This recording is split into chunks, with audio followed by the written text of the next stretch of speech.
can see myself in the viewfinder. I'm gonna focus y'all like I'm a real YouTuber, but we are coming back, and I'm not saying this with just like the one video. There are videos that are scheduled.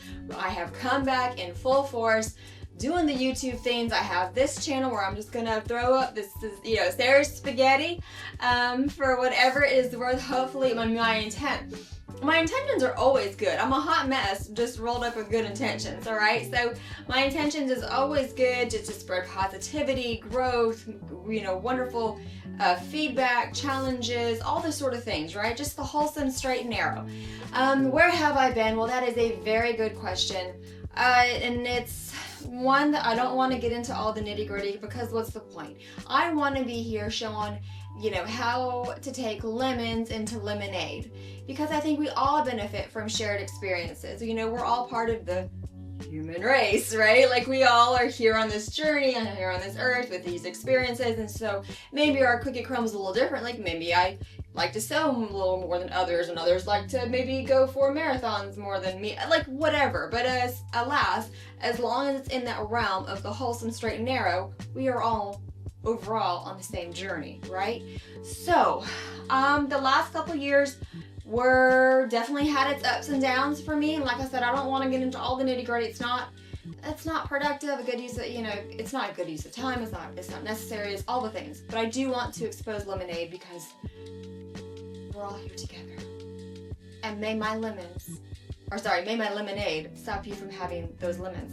So I guess the cookie really, like, the highlighter for me was the COVID pandemic. Okay, fast forward, I am single. I am not at all looking to mingle or anything like that. Not that I would say no, but I am not like, I don't say that to be like, hey, comment down below. No, that's not what I'm getting at. What I'm getting at is that I am no longer married. I had gotten married in 2012, and seemed like everything was going okay-ish, right? You know, I kept telling myself to continue to be a supportive wife, and that marriage isn't easy, all the things that I had heard, right?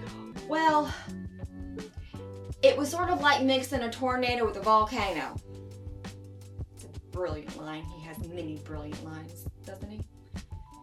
And it was this perfect storm of somebody like me who, I have my faults, and one of them was that I can beat a dead horse, and I have recognized that in myself, and it's something that I have been working on. I definitely can make a commitment to a large project or to a large endeavor, to challenges. I can make a commitment, and for better or for worse, it's not always pretty, but I can get it to the finish line, right?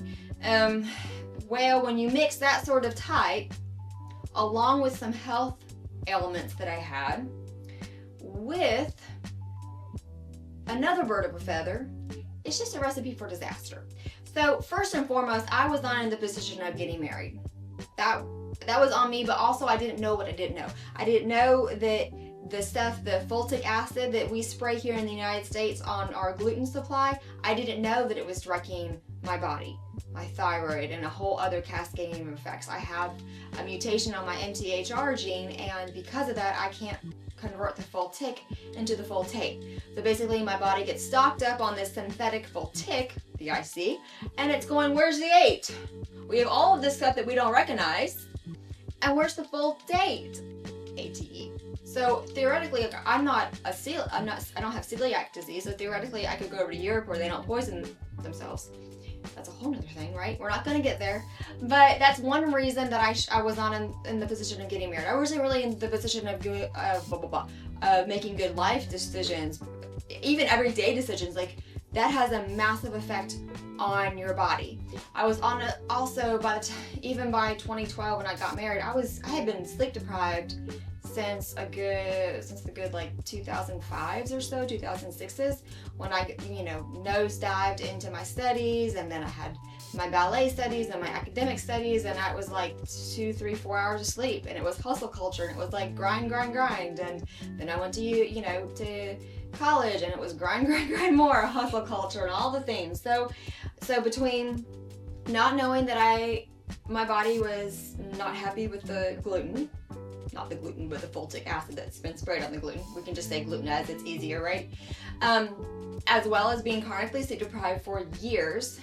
And then I was on hormonal birth control, and there have been many studies coming out lately Guys, ladies, everybody, listen up, because even if you're not taking it, you don't want to be engaged into a woman who's taking it. You don't want your sister to be engaged into, you don't want to be making large life decisions, particularly marriage, when you're on hormone or birth control. If you get lucky, kudos to you. But it's making a lot of women, like, if you don't get lucky, what's happening is it's changing the chemistry in your brain to basically down-regulate the amount of masculinity that you would have accepted.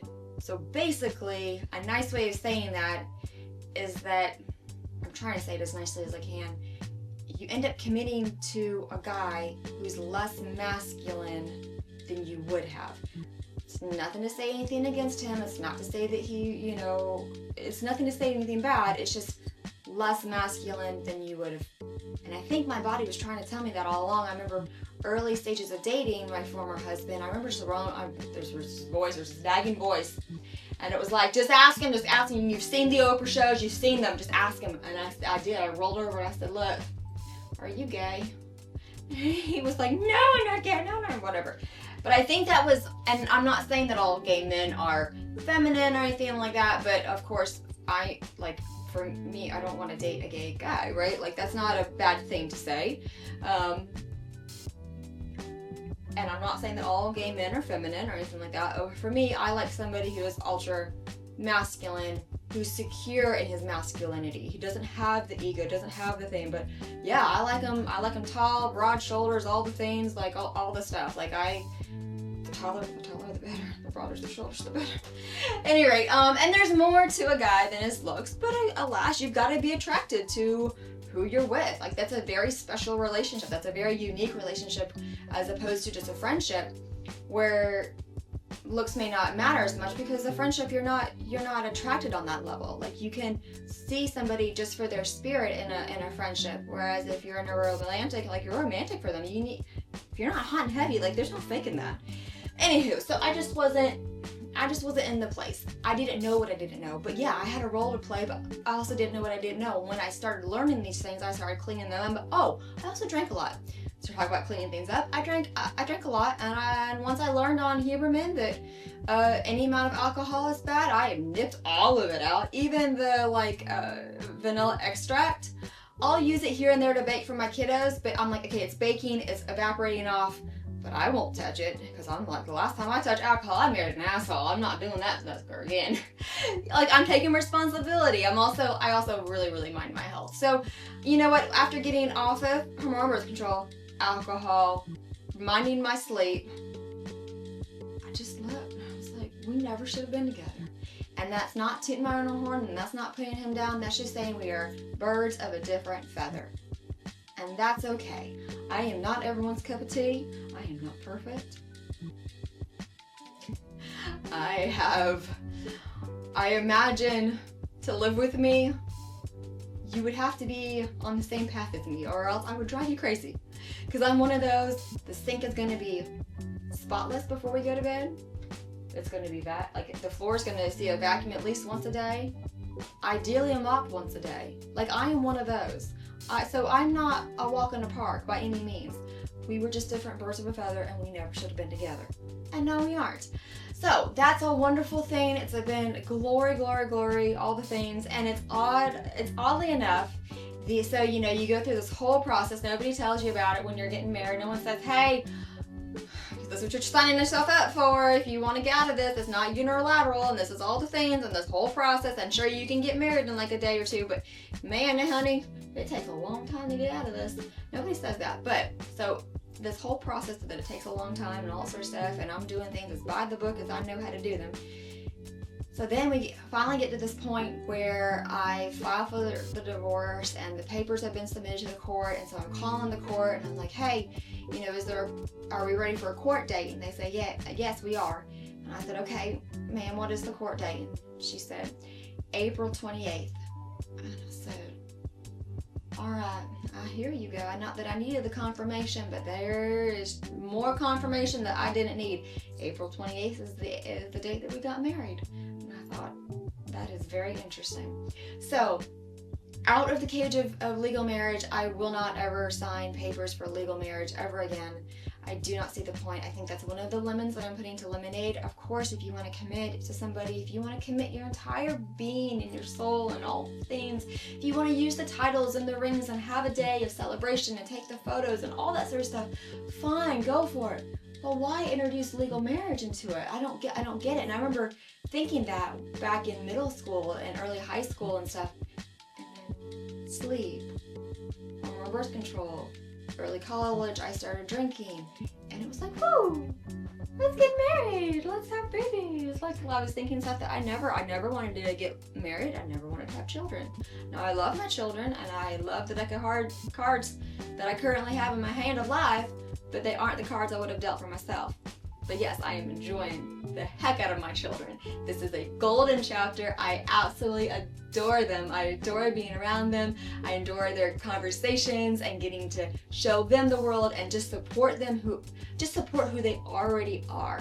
That is what I think my job is as a guiding force for them. It's not to mold them into somebody else. It is just to provide this very, very nurturing soil so that they can grow to what they already are. You know what I mean? I'm not supposed to limit them.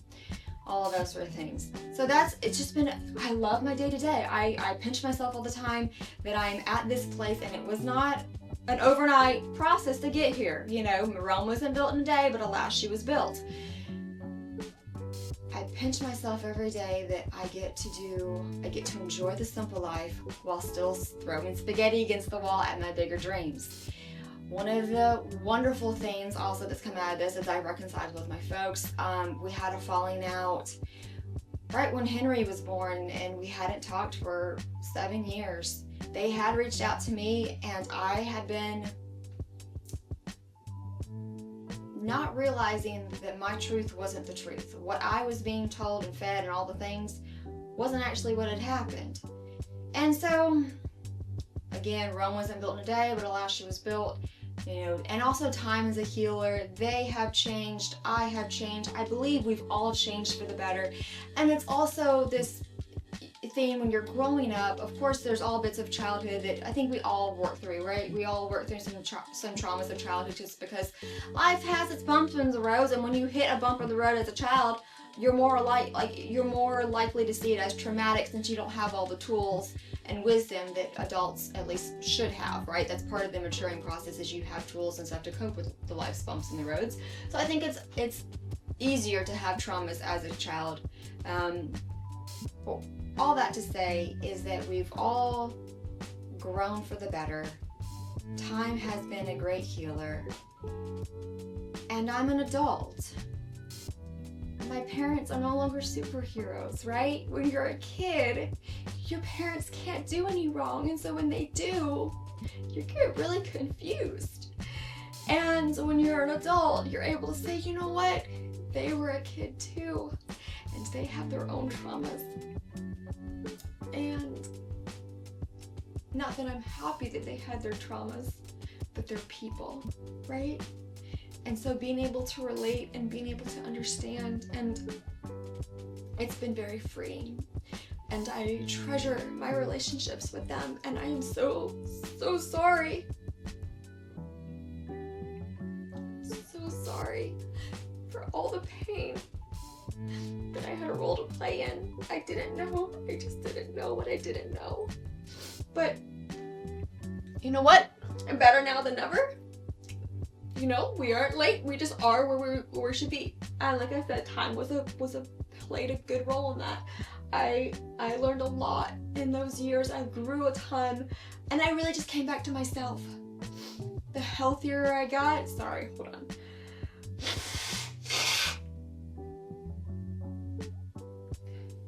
The healthier I got, I mean, my brain could actually work. I could actually piece the truth together. I've always questioned things. But when you question things with a broken brain, you don't get to the truth. Your brain just can't arrive there.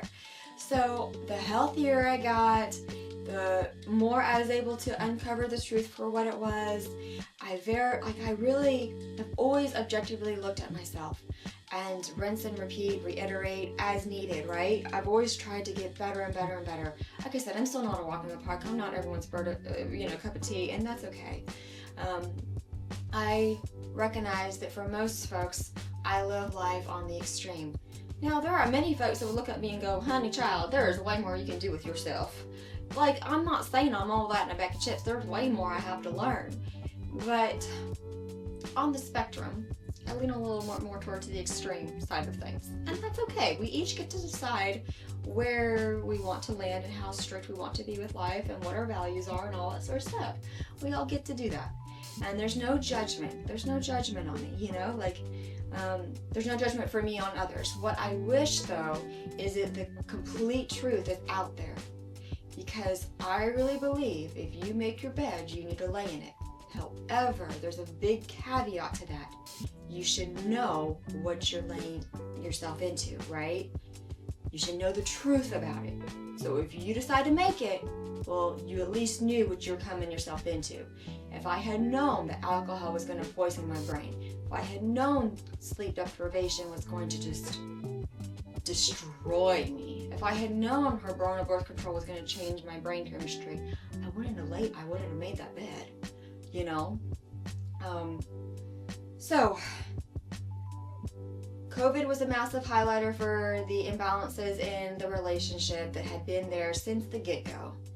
I gave a lot of tangible, a lot of steps forward, a lot of what I felt was a lot of steps forward, a lot of good support, a lot of chances.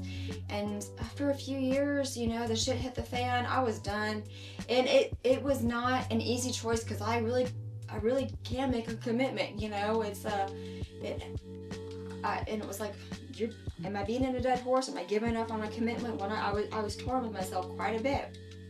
And once I made the decision that this marriage was not for me, it was so freeing. That's not to say that there weren't hard days. It wasn't to say that I wasn't ambitiously pursuing a divorce. I thought I'd tell people, I'm ambitiously pursuing a divorce because, well, I had 2 pennies to rub together. We were still roommates because I didn't move out because I had 2 pennies and we owned that house outright. And so why am I going to move and get rent and do all the things if I own this house outright? We hadn't been sleeping together for years anyways. I'll have my own room and you'll have your room. And, you know, we split up assets with a post-nup since we were still living together. We couldn't get the file for the divorce, so we split the assets with the post-nup. And I said, yeah, I know I've initiated this. And so I went out and got the lawyer, paid for her all on my own. Like, I didn't ask anything of legal fees. Of course, he was had the agency to get a lawyer if he wished, you know, but it wasn't required. But I paid for all of that because I know that I was the one who initiated it. But really, we never should have been together. And that's not to say that I'm better than him. That's not to say we're just different, and that's okay. But it's not for a marriage, you know what I mean? Like, it's just, like I said, I looked at him and I wasn't physically attracted to him. I wasn't attracted to his spirit. I wasn't attracted to anything. Not to say he's a bad person, but I wasn't attracted to anything. None of it was my cup of tea. So, nowadays, I enjoy the simple life while throwing spaghetti against the wall. We are going to be throwing some spaghetti against this YouTube's wall.